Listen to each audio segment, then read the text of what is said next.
자, 그럼 이제 두 번째 시간 시작하도록 하겠습니다. 자, 보면은 우리 판례 정리 12페이지. 자, 취업규칙과 근로계약 간의 효력관계 이제 첫 번째인데요. 자, 요거 이제 30회 기출이라고 그때 말씀드렸죠. 문경 레저타운 사건.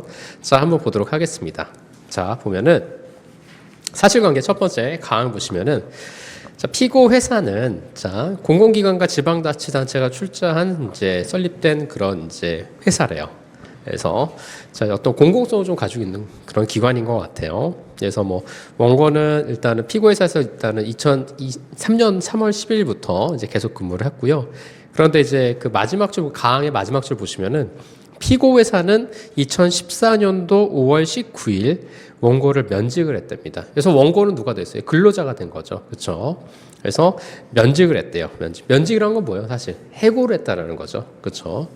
자, 나를 보시면 피고회사는 자, 여기서부터 본격적으로 볼 겁니다. 2014년도 6월 25일 자, 피고 소속 근로자 과반수로 조직된 노동조합의 동의를 받아서 임금 피크제 운영 세칙 요거를 이제 이 사건 취업규칙이라고 얘기하는데요. 재정 공고를 했답니다.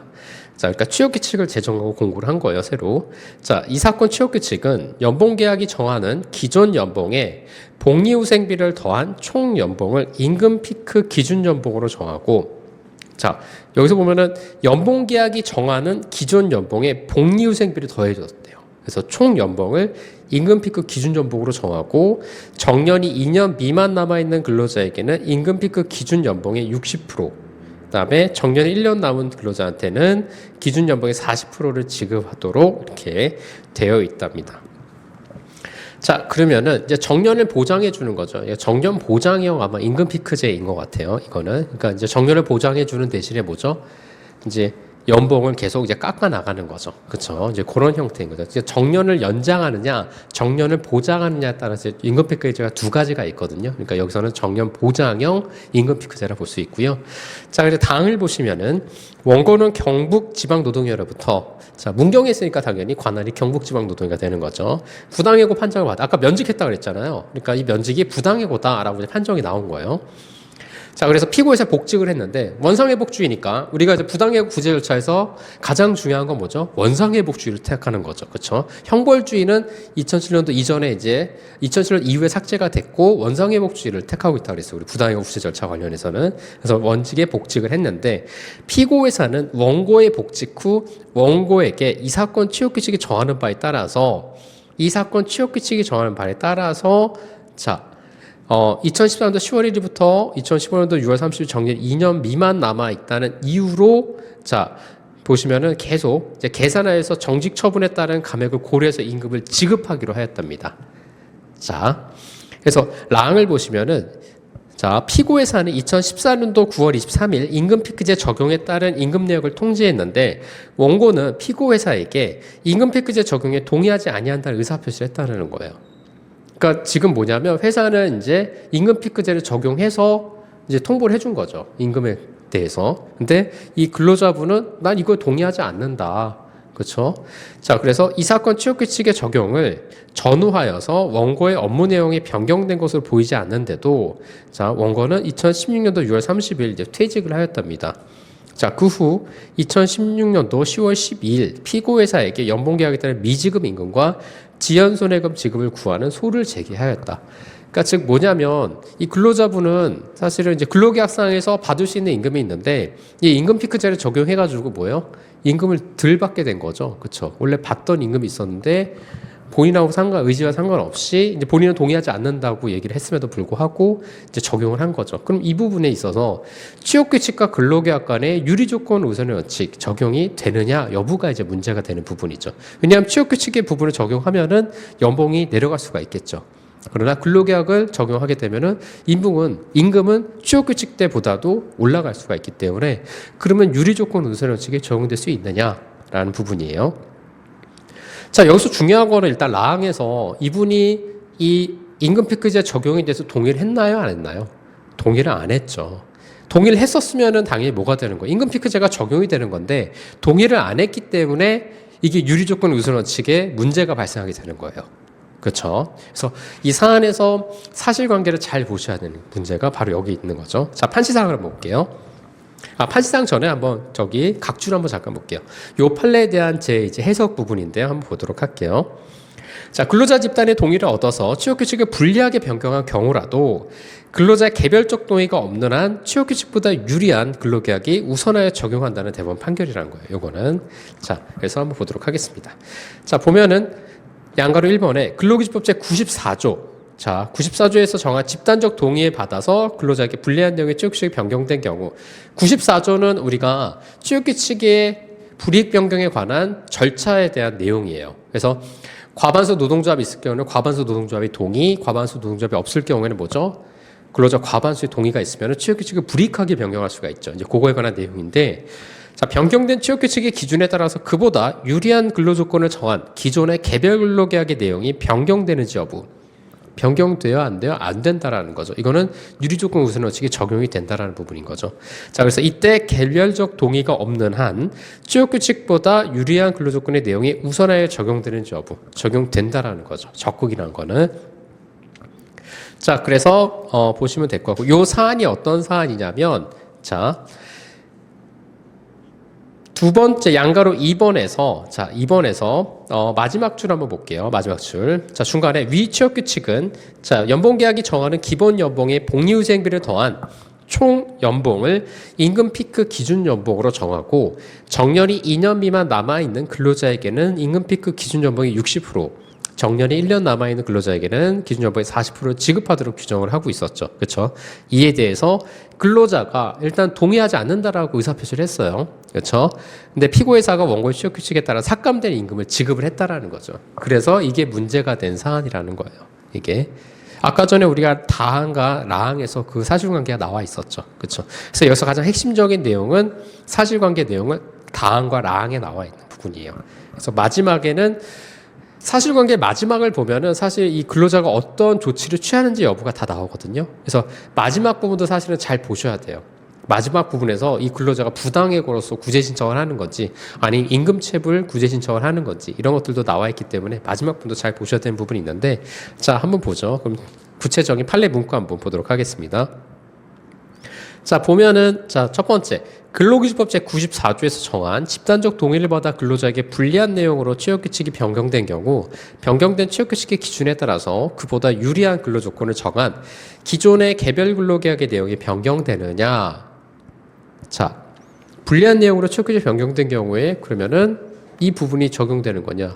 라는 것이 이제 문제가 되는 거죠. 즉, 유리조건 우선칙이 적용될 수 있느냐, 없느냐. 이 부분이 이제 문제가 되는 건데, 자, 보시면은, 자, 우리 첫 번째 이제 근로기준법 97조 부분이 나와요. 그렇죠? 우리 근로기준법 97조와 관련해서 아까 우리 유로노동법의 16페이지에 보면은 취업규칙과 근로계약 간의 유리조건 우선 원칙에서 97조를 반대 해석하면 이라고 나왔었죠. 그렇죠? 그러니까 97조 부분 유리조건 우선 원칙, 즉 취업규칙과 근로계약 간의 유리조건 우선 원칙이 나왔을 때 여러분들이 기억해야 될 조문이 바로 근로기준법 97조 부분이에요. 아까 그게 키워드라고 그랬었죠. 97조를 반대 해석하자면, 그렇죠?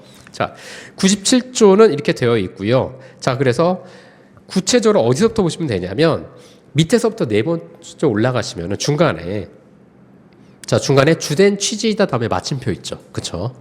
밑에서 네 번째 줄 올라가시면은, 자, 올라가시면 주된 취지다 다음에 마침표. 자, 거기서부터 밑줄. 이러한 각 규정의 내용과 취지를 고려해보면, 즉 뭐냐면 근로기준법 97조, 근로기준법 94조, 근로기준법 4조 이런 것들을, 즉 근로기준법의 각 규정들을 이제 취지를 고려해보면 근로기준법 94조가 정하는 집단적 동의는 취업규칙의 유한 변경을 위한 요건에 불과하므로 취업규칙이 집단적 동의를 받아서, 자, 근로자에게 불리하게 변경된 경우에도 근로기준법 4조가 정하는 근로조건 자유결정의 원칙은 여전히 지켜져야 된다라는 거. 그러니까 근로조건을 자유롭게 결정할 수 있는 원칙은, 즉 취업규칙이 불이익하게 변경된다 하더라도 근로조건을 자유롭게 결정할 수 있는, 즉 개별 근로자의 근로조건이죠. 그렇죠? 개별 근로자의 근로조건을 자유롭게 결정하는 원칙은 지켜져야 된다라는 거예요. 그 원칙은. 4조가 뭐냐면 바로 위에 나와 있어요. 근로기준법 4조가 위에 나와 있는데 한번 보도록 하죠. 아까 우리 밑줄근 부분에서 위로 네 번째 쪽 올라가시면 거기 근로기준법 4조가 나오는데 한번 보죠. 4조가 뭐냐면 근로조건은 근로자와 사용자가 동등한 지위에서 자유의사에 따라 결정되어야 한다. 이 의사는 뭐라는 거예요? 판례 문구에 하면 취업규칙이 불이익하게 변경된다 하더라도 이 원칙은 지켜져야 된다라는 거예요. 이 원칙은. 그렇죠? 자, 그거에 관한 내용이고요. 자, 그러면 그 다음 페이지 한번 넘겨보도록 하죠. 자, 그러면 이제 두 번째, 이때 근로자의 개별적 동의가 없는 한 취업규칙보다 유리한 근로계약의 내역에 우선하여 적용되느냐. 근로자가 동의를 했으면 당연히 불리한 취업규칙이 적용이 되겠죠. 그러나 동의를 하지 않았기 때문에 그러면은 취업규칙이 적용이 안 되고 근로계약의 부분이 적용되느냐라는 부분인데요. 자, 어디서부터 보시면 되냐면 첫 번째 단락에서 밑에서부터 네 번째 쪽 올라가면은 거기 끝에 근로기준법이라고 되어 있어요. 앞에 보면 고려하면 다음에 쉼표 있죠. 그렇죠? 자, 즉 뭐냐면 94조를 고려하면 자, 근로기준법 94조가 정하는 집단적 동의는 취업규칙의 유한병렬을 위한 요건에 불과하므로 아까 앞에서 나왔던 부분이에요. 다시 한번 확인하는 겁니다. 취업규칙이 집단적 동의를 받아 근로자에게 불리하게 변경하는 경우에도 근로기준법 제4조가 정하는 근로조건의 자유의 결정의 원칙은 여전히 지켜져야 되는 거예요. 그렇죠? 아까 전에 우리 확인했었죠. 앞에 쟁점에서. 자, 그래서 따라서 여기서부터 이제 본격적인 내용이 나오겠죠. 근로자에게 불리한 내용으로 변경된 취업규칙은 집단적 동의를 받았다고 하더라도 그보다 유리한 근로조건을 정한 기존의 개별 근로계약 부분에 우선하는 효력을 갖는다고 할 수는 없다라는 거예요. 그러니까 개별 근로계약이 우선한다는 얘기가 되는 거죠. 그렇죠? 유리한 개별 근로계약이. 자, 그래서 이 경우에도 근로계약의 내용은 유효하게 존속하고 변경된 취업규칙의 기준에 의해서 유리한 근로계약의 내용을 변경할 수가 없다라는 거예요. 그래서 근로자의 개별적 동의가 없는 한 취업규칙보다 유리한 근로계약의 내용이 우선하여서 적용된다. 즉 유리조건 우선의 원칙이 적용된다라는 거죠. 취업규칙과 근로계약 사이에는. 그래서 그게 가장 중요한 부분. 자, 이제 세 번째 이제 대상 판결의 의의인데요. 자, 아주대학교 로스쿨의 이제 이승길 교수님 이제 판례 평석입니다. 요 150선 이 판례 교재 특징이 뭐냐면 교수님 판례 평석들이 있는 판례 위주로 보통 담겨 있어요. 그러니까 판례 평석이 있다라는 건 뭐냐면 우리 교수님이 관심을 갖고 있다라는 거죠. 그렇죠? 그렇기 때문에 출제 가능성이 높은 판례들 위주로 이제 담겨 있다라고 보시면 되고요. 자, 대상 판결에 의해 한번 보시면은 자, 대상 판결은 규범 간 우선 적용 관계에서 취업규칙과 근로계약 사이의 유리조건 우선의 원칙에 대하여 임금 피크제를 취업규칙으로 도입을 했고, 자, 취업규칙과 근로계약 사이 유리조건 우선 원칙에 적용해 근로자의 동의 없이는 임금 피크제를 적용할 수 없다라고 판단한 점에서 선례적인 판례의 의미가 있다라는 거. 그러니까 유리조건 우선의 원칙과 관련된 즉 취업규칙과 근로계약 간의 유리조건 우선 원칙에 관한 선례적인 판례이다라고 보시면 됩니다. 선례적인 판례. 그래서 우리가 대표적인 문경 레저타운 사건 꼭 반드시 기억하시면 좋을 것 같고요. 물론 기출 판례이긴 하지만 그래도 기억을 하셔야 돼. 총론 부분에서 기억해야 될 판례다라고 보시면 돼요. 자, 이제 15페이지 한번 보죠. 15페이지 취업규칙과 단체협약 간의 효력관계 이제 두 번째인데요. 자, 요거 보면은 사실관계에서 뭐라고 돼 있죠? 합자회사 제일택시 사건. 그쵸? 우리 교재 나와 있어요. 교재 어디? 윤리노동법 16페이지. 우리 아까 전에 이론 강의할 때 봤었던 부분이 바로 이제 이 부분이었었죠. 제일택시 사건. 자, 그래서 16페이지에 나와 있는 거고요. 한번 보도록 하겠습니다. 요 사건은 쟁점이 조금 있어요. 물론 쟁점이 좀 있다는 게 쟁점이 조금 다양하게 있다라는 겁니다. 그러니까 쟁점이 보통 하나, 두 개가 아니라 쟁점이 세 가지가 나와요. 여기서는. 자, 참고로 보시면 됩니다. 사실 이런 문제를 케이스로 내면은 쟁점이 한 3개 정도 되면은 한 35점에서 40점짜리 문제라고 보시면 돼요. 자, 15페이지 한번 보면 합자회사 제일택시 사건인데요. 자, 한번 보도록 할게요. 자, 피고 보조 참가인에서 취업규칙 제98조 이런 내용이 나와 있고요. 자, 그래서 두 번째 줄 잠깐 볼게요. 단체협약 제21조 제1항 제4호는 무단결근으로 인한 면직 기준을 월 7일 이상인 경우로 규정하고 있었대요. 그러니까 무단결근의 기준이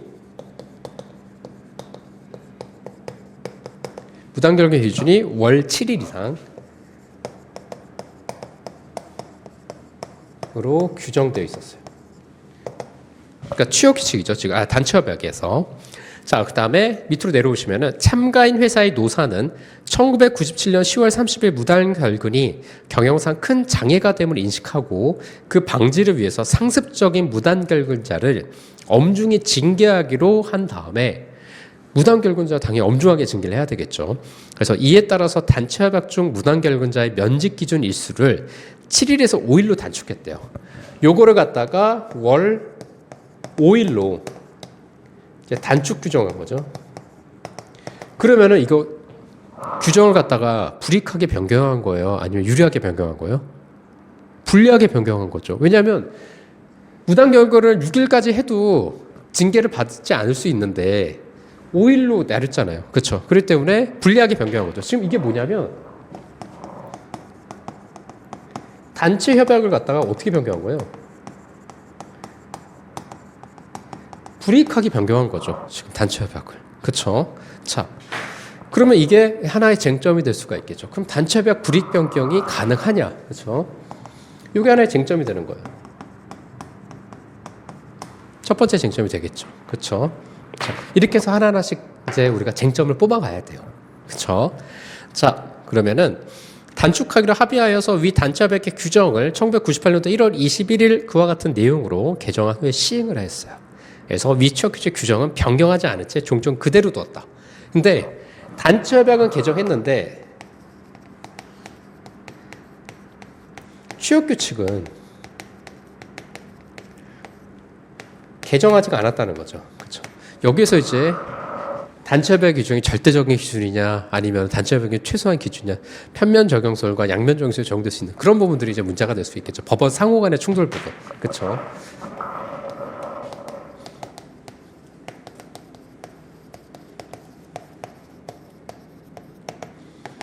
자, 그러면은 한번 보도록 하죠.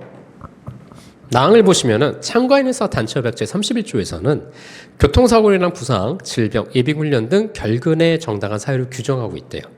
결근의 정당한 사유. 취업규칙 제22조에서는 질병 또는 부득이한 사유로 인해서 출근하지 못할 경우에는 시업 24시간 전에 진단서 등을 첨부한 결근계를 제출해서 참가인 회사의 허가를 받아야 하고요. 급작스러운 질병 등의 사유로 출근하지 못할 경우에 시업 시간 전까지 서면 또는 기타 방법으로 결근계를 제출하되 사후에라도 진단서 또는 사유서를 제출하도록 규정하고 있답니다. 대부분의 회사들이 이렇게 규정되어 있어요. 그러니까 이 사실관계는 실제 있었던 일을 갖다가 이제 대법원 판결로 나온 거기 때문에 여러분들 이 사실관계를 잘 보면 아, 회사들의 규정들이 대부분 이렇게 되어 있구나 이런 것들을 실무적인 거를 좀 알 수는 있어요.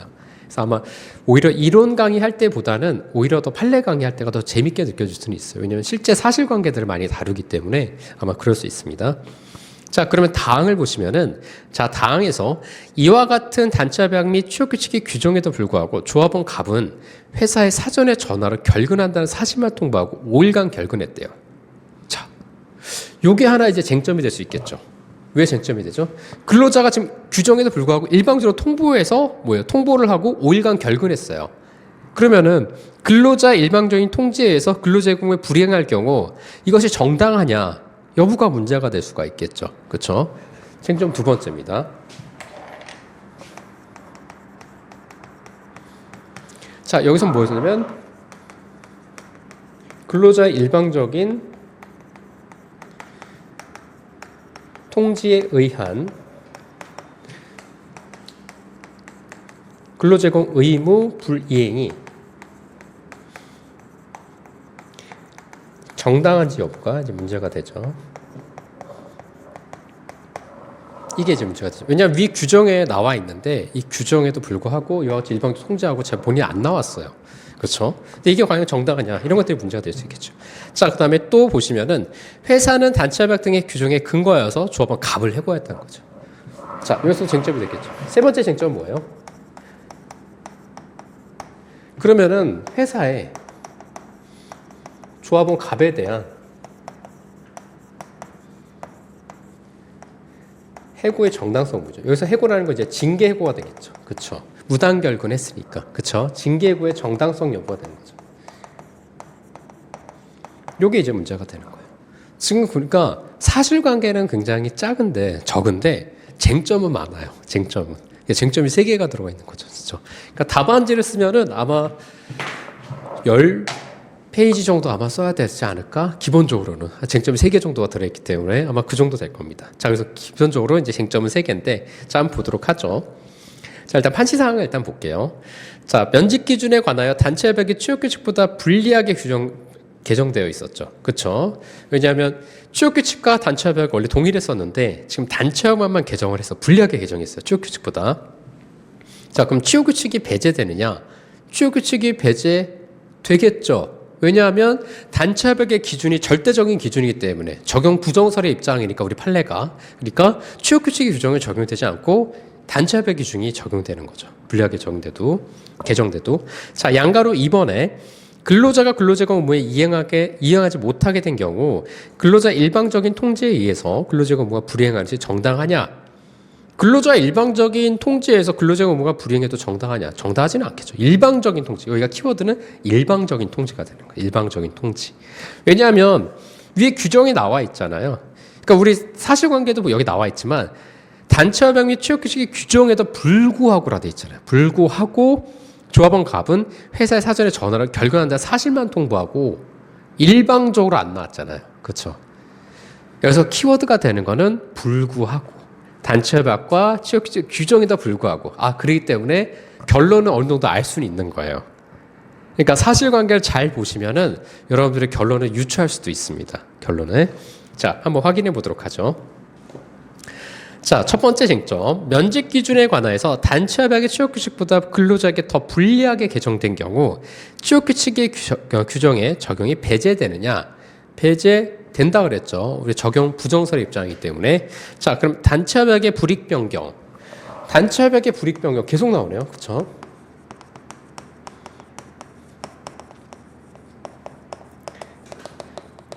이 단체협약의 불이익 변경과 관련돼서 리딩 판례가 뭐 있었죠? 동부고속 사건. 그렇죠?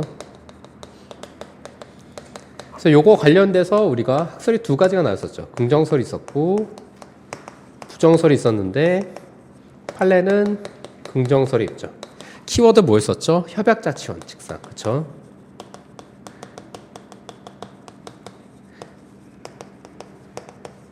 요게 키워드라는 거. 그렇죠? 자, 한번 확인해 보도록 할게요. 자, 첫 번째 줄부터 나오네요. 바로.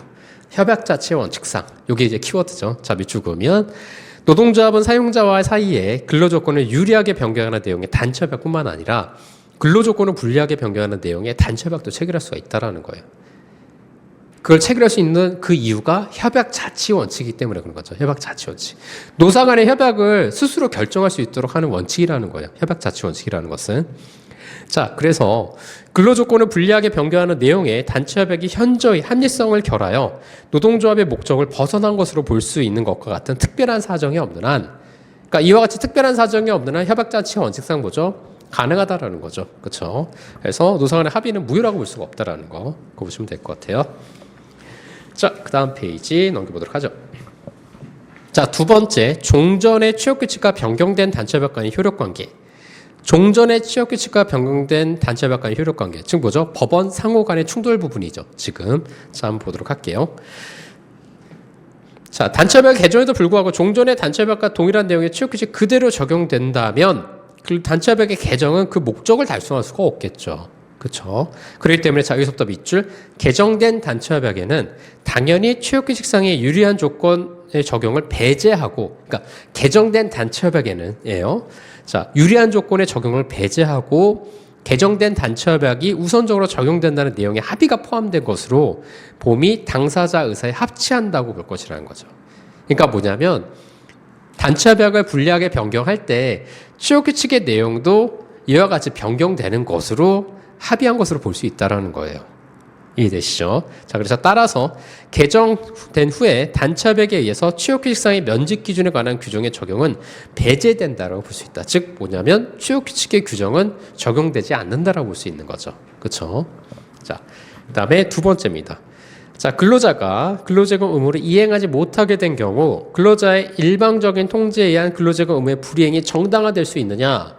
아까 전에 우리 사실관계에서 단체협약과 취업규칙 규정에도 불구하고 라고 돼 있었죠. 그렇죠? 자, 그러면은 첫 번째 줄. 자, 근로자가 근로계약에서 사용자에게, 자, 아직 밑줄 긋지 마세요. 자, 사용자에게 부담하는 근로제공 의무를 이행하지 못하게 된 경우 이를 정당하기 위해서는 뭐가 중요하냐면, 자, 사용자의, 여기서부터 밑줄, 사용자의 사전 또는 사후 승인을 이어야 된다는 거죠. 그러니까 내가 근로제공을 못한 그런 상황이 발생하면은 사용자의 사전 승인 또는 사후 승인이 있으면 가능하다는 거예요. 그러니까 이게 대표적으로 어떤 경우도 있냐면 겸업의 부분도 그래요. 겸업. 만약에 내가 겸업을 하고 싶어요. 겸업을 하는 것도 마찬가지로 사용자의 사전 승인이나 사후 승인이 있으면 가능해요. 그건 모든 취업규칙에 다 그렇게 규정되어 있어요. 그거랑 동일하게 보시면 돼요. 자, 그래서 근로자의 일방적인 통지에 의해서 근로제공 의무를 불이행에 정당화되지는 않는다라는 거죠. 그렇죠? 왜냐하면 우리가 근로 제공, 이 근로계약이라고 하는 것은 하나의 사법상의 계약이잖아요. 그렇죠? 그러니까 일방적인 통지에 의해서 계약이 성립될 수는 없는 거예요. 그렇죠? 그렇기 때문에 내가 어느 행위, 즉 법률 행위를 함에 있어서 정당을 하기 위해서는 상대방의 어떤 사전 사후의 동의가 있은 승인이 있으면 가능하다는 거죠. 그렇죠? 마찬가지로 역으로 반대 해석해서 사용자의 일방적인 어떤 행위, 일방적인 행위도 정당성을 인정받기는 어렵겠죠. 그렇죠? 일방적으로 만약에 근로자의 근로 내용을 갖다 변경한다던가 근로 장소를 일방적으로 변경한다던가 그건 원칙적으로 인정되지 않겠죠. 그렇죠? 자, 이제 세 번째, 징계예고의 정당성 및 형평성 여부인데요. 자, 우리가 이제 아까 전에 마지막에 회사는 이 조합원을 징계예고했어요. 그렇죠? 그럼 이 징계예고의 정당성 여부가 문제가 되는 거죠. 자, 그래서 형평성이라는 것은 우리가 징계 양정을 할 때 두 가지 원칙이 있었죠. 과잉금지 원칙, 즉 상당성의 원칙과 두 번째 뭐였어요? 형평성의 원칙. 그렇죠? 이 두 가지가 징계 양정의 원칙인데 자, 한번 보도록 하죠.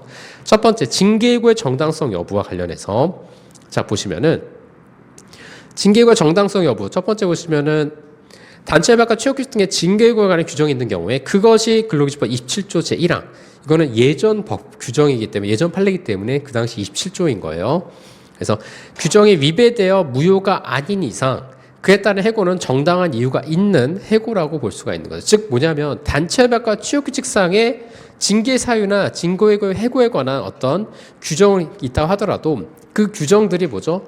반사의 질서에 반하지 않는 한 정당한 이유가 될 수는 있다라는 거예요. 그렇죠? 자, 그래서 다만 단체협약 등의 징계예고 사유에 해당하는 경우에 이에 따라서 이루어진 해고 처분이 당연히 정당한 것으로 되는 것은 아니고 사회통념상 고용관계를 계속할 수 없을 정도로 근로자에게 책임 있는 사유가 있는 경우에 행해져야지만이 정당성이 있다. 즉 뭐냐면 징계 사유가 취업규칙에 정해져 있어서 그거 해당한다고 해서 그 해고가 정당한 건 아닌 거죠. 그렇죠? 그 사유에 해당되고 가장 중요한 건 뭐예요? 그 근로자와 고용관계를 계속할 수 없는 어떤 귀책 사유가 있을 만큼 책임 있는 사유가 있는 경우에 한해서만 그 정당성이 인정이 되는 거죠. 우리가 징계와 관련해서 징계 파트에서 배울 때 징계 사유의 규정들, 이 규정들 이외 규정으로는 해고할 수 있나요? 아니면 징계할 수 있나요? 없나요? 없죠. 왜냐하면 제한 열거적인 성격을 가지고 있기 때문에 원칙적으로는 취업규칙 상의 징계 사유가 규정되어 있으면 그 사유 이외 사유로는 원칙적으로 징계를 할 수는 없죠. 그렇죠? 근데 제가 전에도 말씀드렸지만은 보통 일반적으로 징계 사유를 규정을 할 때 각 회사들이 취업규칙 가장 마지막에는 굉장히 포괄적인 규정을 하나 넣어요.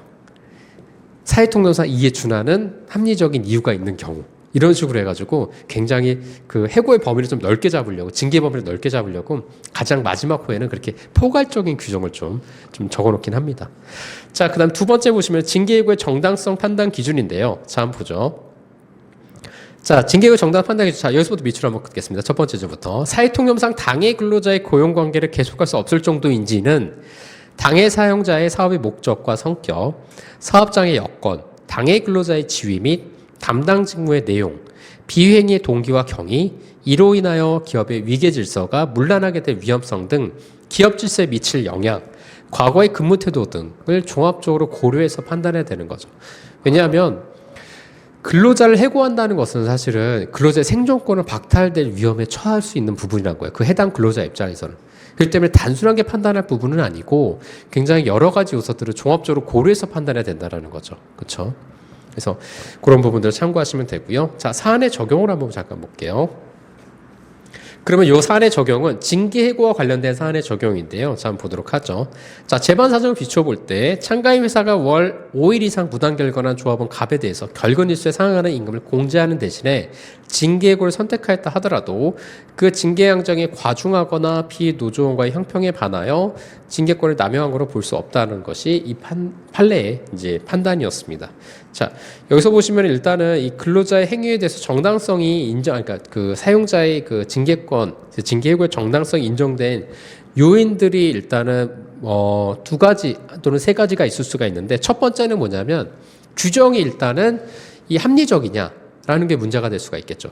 7일에서 5일로 줄였는데 이것이 합리적이냐 여부가 이제 문제가 될 수 있는데 단체협약 불이익 변경은 일단 가능하잖아요. 그렇죠? 그리고 이게 현저히 합리성을 결여했다고 볼 수는 없겠죠. 7일에서 5일로 줄인 것이 현저히 합리성을 결여했다고 볼 수는 없겠죠. 그렇죠? 그다음에 일단 이 근로자의 행위가 일단은 우리 규정에 즉 단체협약과 취업규칙상 하나의 법규범위잖아요. 법금에 규정이 되어 있는데도 불구하고 이를 이행하지 않았죠. 그리고 본인이 무단결근을 했어요. 무단결근. 그러니까 결근 자체도 가장 중요한 건 무단결근이 굉장히 중하다고 볼 수가 있겠죠. 왜냐하면 통보를 안 하고 본인이 스스로 안 나와버린 거잖아요. 그렇죠. 일방적으로 통보해서. 근데 그 행위 자체가 굉장히 중하다고 본 거죠. 중하다고. 그렇기 때문에 이것도 징계의 정당성을 인정했던 그런 사안이라고 보시면 될 것 같아요. 그런 사안이라고. 자, 그러면은 우리 요거를 갖다가 케이스로 한번 정리해 볼까요? 저하고 이번에 판례 정리하면서 이렇게 밑에 좀 빈칸이 있는 부분들이 있고요. 그래서 제가 이번에 책을 이제 내면서 그 요청을 드렸던 게 출판사에 아마 여기 판례 보다 보면은 뒤에 이제 빈칸에 메모라고 되어 있는 부분들이 있어요. 아마 30페이지 잠깐 넘겨보면은 30페이지에 거기 메모 칸 이렇게 넣어놨거든요. 약간 칸수가 남아. 거기다 뭘 하냐면 우리가 답안지 같은 걸 쓸 거예요. 그러니까 이 사례가 만약에 시험에 나오면 목차를 어떻게 잡는다라는 거에 대해서 우리가 연습을 할 겁니다. 그러니까 판례를 공부하면서 사실은 이제 GS 2기를 대비하는 거예요. 저희가. 이걸 보면서 목차, 이런 사실관계 나오면 쟁점이 뭐고 그럼 목차를 어떻게 잡고 사안을 어떻게 적용하고 이런 것들을 연습을 할 겁니다. 그래서 모든 판례에서 다 하지는 않고요. 그래서 간혹 이제 좀 중요하다고 생각하는 것들, 리딩 판례. 왜냐하면 이제 근로기숙사 근로자 판례들이 여러 가지가 있는데 사실 목차는 다 동일해요. 그렇죠. 근데 이제 사실관계나 내용이 좀 달라지는 부분이지 기본적인 이론 구성이나 이런 목차들은 비슷하기 때문에 그런 것들을 몇 개 이제 정리해가지고 같이 할 겁니다. 자, 그럼 한번 정리를 해볼까요? 뭐 논점의 정리 또는 뭐 문제의 소재 이렇게 쓰셔도 상관은 없어요. 근데 저는 이제 논점의 정리라고 보통 쓰는데, 자, 논점의 정리에서 첫 번째 쟁점. 첫 번째 쟁점이 뭐죠? 그래서 첫 번째 쟁점. 단차벽 불이익 변경이 가능한지 여부가 이제 문제가 되는 거죠. 그렇죠?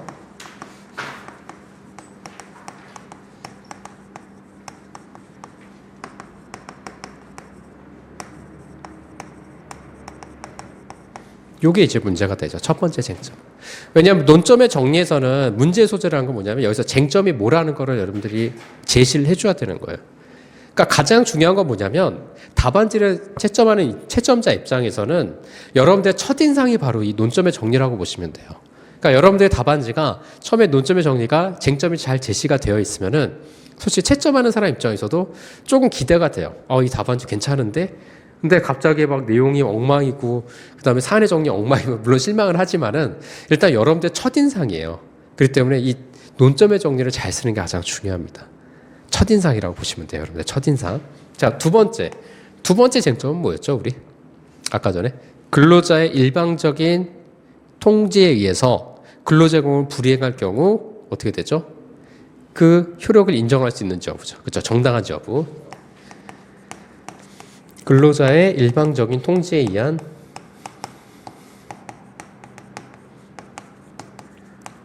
근로제공 불이행이 정당한지 여부죠. 이게 이제 두 번째 쟁점이죠. 그쵸? 두 번째 쟁점. 자, 그 다음에 세 번째 쟁점은 뭐였냐면, 그러면은, 아까 전에 회사가 조합원 갑을 갖다 뭐 했었죠? 징계해고 처분했죠. 그럼 징계해고의 정당성 여부가 문제되는 거죠. 조합원 갑의 징계해고의 정당성 여부죠. 쟁점이 세 개예요. 쟁점이. 그쵸? 이렇게 이제 정리를 하시면 돼요. 자, 그러면 이제 두 번째. 하나하나의 쟁점에 대해서 이제 이론을 구성하셔야 되겠죠. 이론을. 자, 그럼 첫 번째 쟁점. 단체 협약, 불이익 변경, 허용 여부죠. 자, 첫 번째. 뭐 들어가야 돼요? 문제의 소재 바로 들어가면 되죠. 단체협약 불이익 변경을 가능하냐 여부가 문제가 된다. 이렇게 쓰시면 되죠. 자, 두 번째 학설. 우리 단체협약 불이익 변경과 관련해서 학설에 두 가지가 있었어요. 그렇죠? 긍정설이 있었고 부정설이 있었죠. 그렇죠?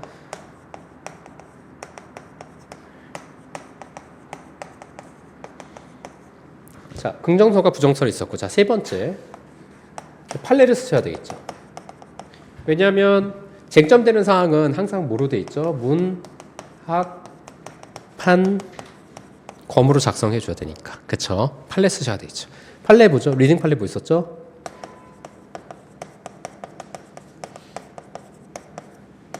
동부구속 사건. 그쵸? 동부구속 사건에서 키워드 뭐 있었죠? 키워드 협약 자치의 원칙상. 요게 키워드였잖아요. 그쵸? 협약 자치의 원칙상 근로계약을 단체 협약을 불이익하게 변경하는 것도 가능하고 유리하게 변경하는 것도 가능하다. 그쵸? 자, 그 다음에 네 번째 검토 쓰시면 되는 거죠. 검토. 그러면은 첫 번째 쟁점에 대한 이론이 완성이 됐어요. 그쵸? 자, 그러면 이제 두 번째 쟁점. 자, 두 번째 쟁점 뭐죠? 근로제공 불이행이 정당한지 여부.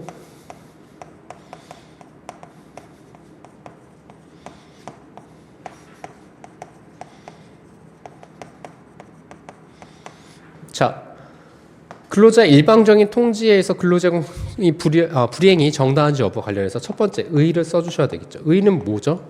일단 근로자는 어떤 의무를 지고 있죠? 근로자는 주된 의무가 뭐예요? 주된 의무가 근로제공 의무. 자, 부수적 의무가 뭐였었죠? 부수적 의무에 성실 의무였었죠. 그렇죠? 성실 의무 또는 충실 의무. 요거에 관한 내용도 좀 써주시면 되죠. 그 다음에 바로 이제 두 번째 쟁점되는 사항에 대한 판례 부분이 이제 들어가야 되겠죠. 뭐예요? 근로자의 일방적인 통지에 의한 뭐죠? 근로제공 불이행이 정당한지 여부.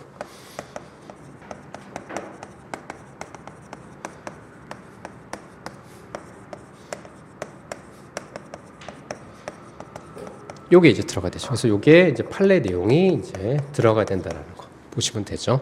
그쵸? 자, 그 다음에 세 번째 쟁점. 징계구의 정당성 여부죠.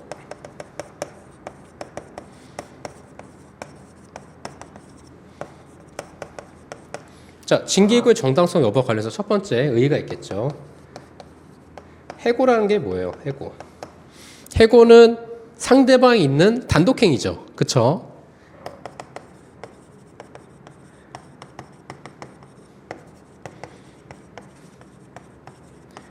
그래서 해고의 의의는 사용자의 일방적인 의사표시에 의해서 근로관계를 종료하는 걸 말해요. 그래서 상대방이 있는 단독행위라고 그때 얘기했었죠. 민법상. 자, 그래서 중요한 키워드는 뭐다? 사용자의 일방적인 의사표시.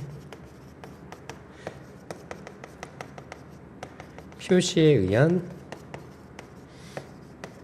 근로관계 종료가 되는 거죠. 그쵸? 자, 여기 칸이 없어가지고 요 앞쪽으로 갈게요. 자, 여기 앞쪽으로 가겠습니다. 앞쪽으로. 자, 이쪽으로 갈게요.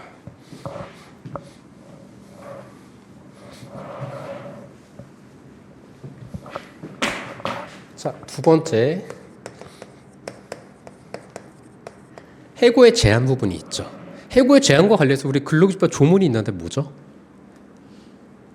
뭐였었죠? 해고와 관련된 거. 그렇죠. 23조 1항. 그렇죠. 사용자는 정당한 이유가 있는 경우에 한해서만 근로자를 해고할 수가 있죠. 그렇죠. 그래서 정당한 이유. 요게 가장 중요한 부분. 자, 그 다음에 뭐 징계권에 관한 뭐 어떤 법적 성질 근거 이런 거, 우리 고공법 그런 거 있잖아요. 그런 거 쓰지는 않으셔도 돼요. 뭐 쓰신다면 한 줄 정도로만 쓰시면 되고. 왜냐하면 가장 중요한 건 이 해고의 정당성 부분이기 때문에 징계권의 법적 근거 이런 것도 쓰셔도 되는데 아마 그것까지 다, 고공법까지 다 쓰시면은 사실 아마 답안지가 엄청나게 늘어날 거예요. 그렇기 때문에 그거는 이제 여러분들이 좀 조절을 하셔야 되는 부분이라서 간단하게만 써주셔도 되고요. 안 쓰셔도 상관은 없습니다. 그래서 바로 들어가서 징계 해고의 정당성 판단 기준이 되는 거죠. 그렇죠. 요게 이제 가장 중요한 부분이죠. 자, 그래서 자, 첫 번째 징계 사유의 정당성. 이 사례에서는 사실 답안이 길어질 수밖에 없는 게 나중에 이거 포섭할 때는 징계 사유가 정당하냐, 징계 양정이 정당하냐, 그 다음에 징계 절차가 정당하냐 이런 거 다 따져주셔야 돼요. 그러니까 징계고 문제 요 하나만 가지고도 20원짜리 만들 수가 있거든요. 근데 이 징계 해고의 정당성을 이거 다 쓰려고 하면은 아마 답안지가 엄청나실 거예요. 사실 이 문제를 만약 시험 문제로 진짜 나왔다고 한다면 쟁점 3개 가지고 나왔다 하면은 답안지가 굉장히 좀 많아질 거예요. 그래서 최소 한 40점짜리 문제라고 보시면 됩니다. 자, 그다음 두 번째. 징계 양정의 정당성. 정당성 또는 적정성이라고 얘기를 하죠. 그래서 징계 양정의 적정성과 관련해서 두 가지의 원칙이 있었죠. 과잉금지 원칙. 과잉금지 원칙을 다른 말로 뭐라 그랬죠? 상당성의 원칙. 상당성의 원칙이라는 거. 자, 그 다음 두 번째는 뭐였냐면 형평성의 원칙이었어요. 자, 이런 내용들을 이제 써주시면 되는 거죠. 그렇죠? 자, 그 다음에 세 번째. 징계 절차의 정당성.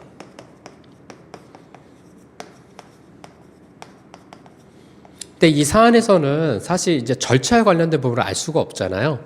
그래서 아마 이런 문제가 나오면 마지막, 그러니까 문제에서 괄호를 주고 단 징계 절차의 정당성에 대해서 논하지 마시오. 이렇게 나올 수도 있어요. 왜냐하면 사실관계에 좀 절차에 관한 부분이 없기 때문에 이 절차에 관한 부분을 우리가 논해줄 수가 없잖아요. 그러니까 그럴 때는 아마 문제에서 그렇게 나올 수는 있습니다. 단서로 해가지고. 자, 이렇게 보시면 되고. 자, 그러면 이론은 다 완성이 됐어요. 이론은 다 완성이 됐으니까 그 다음 뭐 들어가야 되죠? 목차가 지금 자, 아까 세 번째 로마자 지금 네 번째군요. 네 번째 여기가 네 번째 목차네요. 자, 네 번째 목차, 세 번째가 아니죠. 여기 세 번째가 돼 있으니까 네 번째. 자, 다섯 번째 목차로 들어가면 되죠.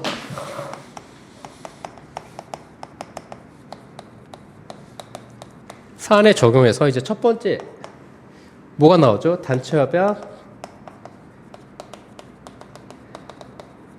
불이익 변경, 허용 여부 관련된 부분 써야 되죠. 그래서 위 재반 사정들을 종합적으로 고려할 때 판례에 의하면은 단체 협약 불이익 변경, 즉 협약 자체 원칙상 단체 협약 불이익 변경 가능하다. 그렇죠?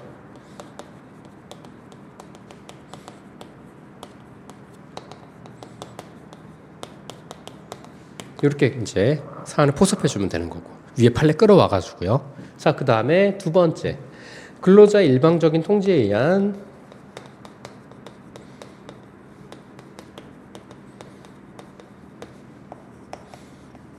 근로 제공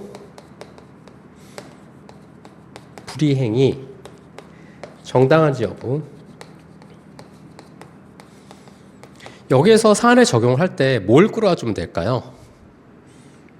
여기서 우리 여기 사실관계 보면은 어떤 내용이 있었냐면 통보와 관련된 내용이 있었어요. 무단 결국과 관련돼서 여기 뭐라 되냐면 나항에 단체협약 31조에서는 이와 같은 부득이한 사유가 있고 출근하지 못한 경우에는 24시간 전에 진단서나 또는 결근계를 제출해야 되는 거죠. 그래서 회사의 허가를 받아야 돼요. 그 다음에 기타 급작스럽게 만약에 출근하지 못할 경우에는 시험시간 전까지 서면 또는 기타의 방법 결근계를 제출하고 사유서를 제출해야 된다. 사후에. 지금 뭐냐면 이분은 전화로 그러니까 전화로만 통보한 거지 결근계를 제출한 게 아니에요. 그렇죠? 그러니까 여기서는 지금 사안을 포섭해 줄 때 어떤 얘기를 꺼내줘야 되죠? 단체협약의 규정상 어떤 내용이 있죠? 결근계를 제출해야 되는데 결근계를 제출하지 않았죠. 이와 같은 점. 그 다음에 두 번째 일방적인 그러니까 사후에도 이분 같은 경우는 사후에라도 승인을 받지 못했어요. 그렇죠. 이 사안에서는 지금 사후 승인 관한 내용이 없죠, 전혀. 그렇기 때문에 사후에 승인을 받지 못한 점, 이런 점들을 종합적으로 고려해 보면 뭐죠? 일방적인 근로쟁한 불이행에 정당하다고 보기는 어렵다라고 이렇게 써주셔야 되겠죠. 그러니까 사실관계 있는 내용, 판례 있는 법리 끌어서 여기다 써주셔야 되는 거예요. 이렇게 포섭을 해주셔야 되는 거죠. 그렇죠? 자, 그 다음에 세 번째, 마지막으로 이제 징계예고의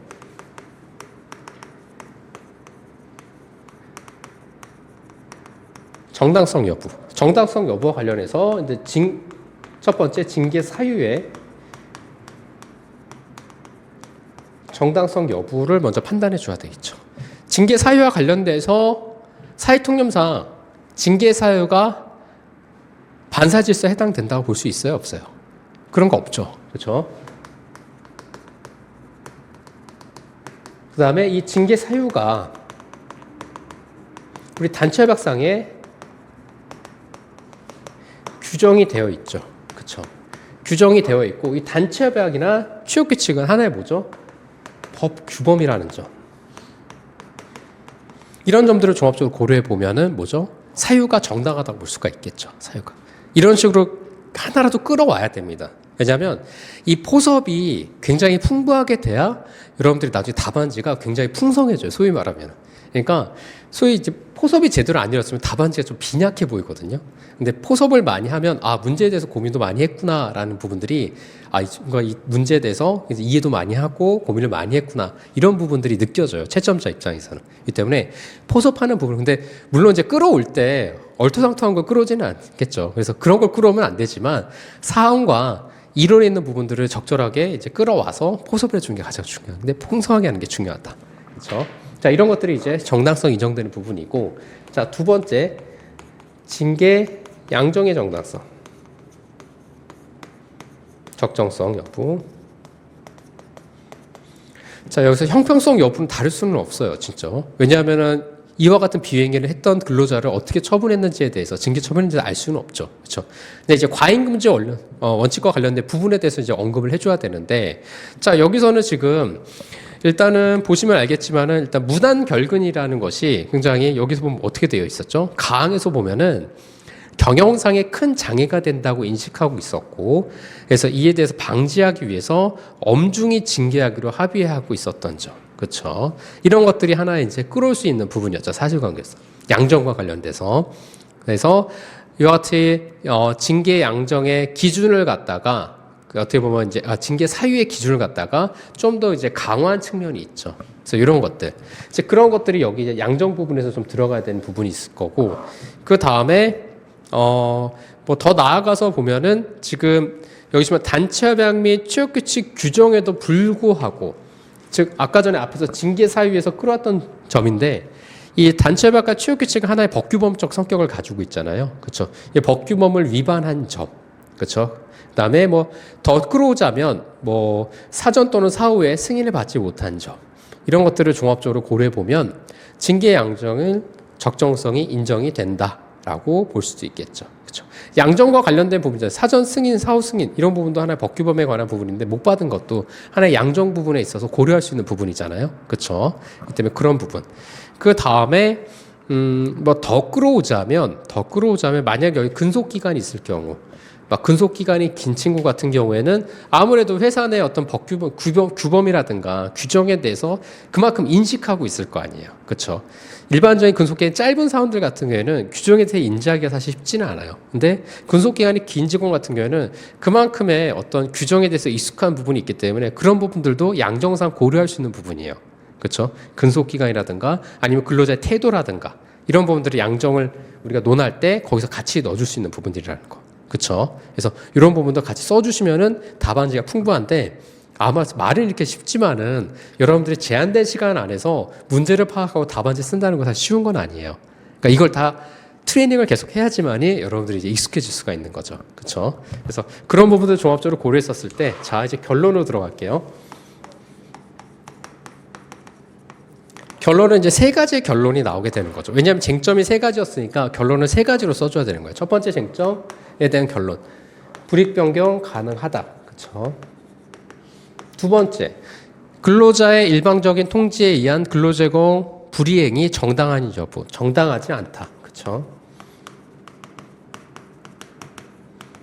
즉 정당성이 인정되지 않는다. 이렇게 써주셔도 돼요. 자, 그 다음에 세 번째, 징계구의 정당성이 인정이 되느냐. 징계구의 정당성 인정된다.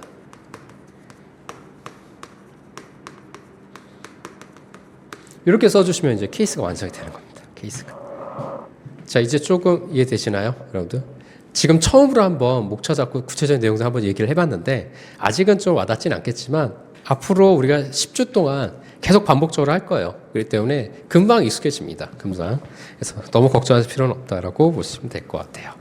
자, 그러면은 이제 이렇게 해서 완성이 되는 거예요. 하나 케이스가. 그래서 여기 빈칸에 뭐 목차 작성하셔서 이렇게 해서 같이 보시면은 아마 나중에 사실관계 보면서 아, 이렇게 목차 잡고 쓰면 되겠구나. 아니면은 사내 적용 여기서 이렇게 하면 되겠구나. 이런 것들 여러분들 같이 보시면 조금 도움이 될 거예요. 그래서 참고하시면 되고. 그래서 메모가 있는 페이지가 있고 메모가 없는 페이지가 있는데 가급적이면 제가 좀 메모를 좀 많이 넣어달라고 그랬거든요. 그래서 여러분들 목차 쓰고 이런 연습을 할 수 있게끔 메모를 좀 넣어달라고 했는데 많이 넣었는지는 모르겠네요. 아무튼 담고 있으니까 참고하시면 될 것 같습니다. 자, 그러면은 제2장 노동기본권 관련된 부분인데 우리가 이제 총론 부분에서 가장 중요한 부분 뭐였었죠? 노동 관행과 법원 상호 간의 충돌 부분. 그렇죠. 이 두 가지는 이제 마스터를 했어요. 판례는 주요 판례들을 마스터하고 이제 노동기본권과 관련된 부분인데 이 노동기본권과 관련된 부분은 우리 근로상권의 제한 부분이에요. 우리 윤노동법 교재 파트에 보면은 어디 부분이냐면 28페이지에 관한 부분. 근로상권의 제한과 관련된 부분에서 여기 청원경찰 부분이 나와요. 그러니까 청원경찰 얘기할 때 제가 아마 GS 연기 강의할 때 요 관련해서 우리가 1기 때 판례를 공부할 겁니다. 요 비슷한 판례, 즉 특수경비원과 관련된 판례가 있기 때문에 헌법재산 판례가 하나 있는데 그거 같이 볼 겁니다라고 얘기한 적이 있었을 거예요. 그래서 지금 이제 청원경찰에 관한 부분은 아니고 이건 특수경비원에 관한 부분인데요.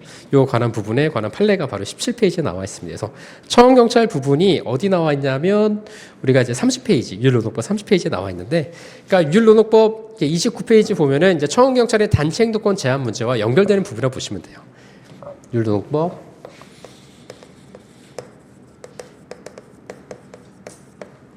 29페이지 청원경찰의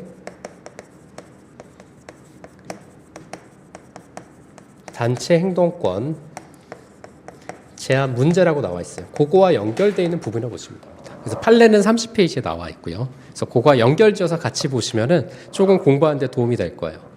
자, 그러면은 이제 17페이지 이제 들어가야 되는데 우리가 시간이 벌써 다 됐네요.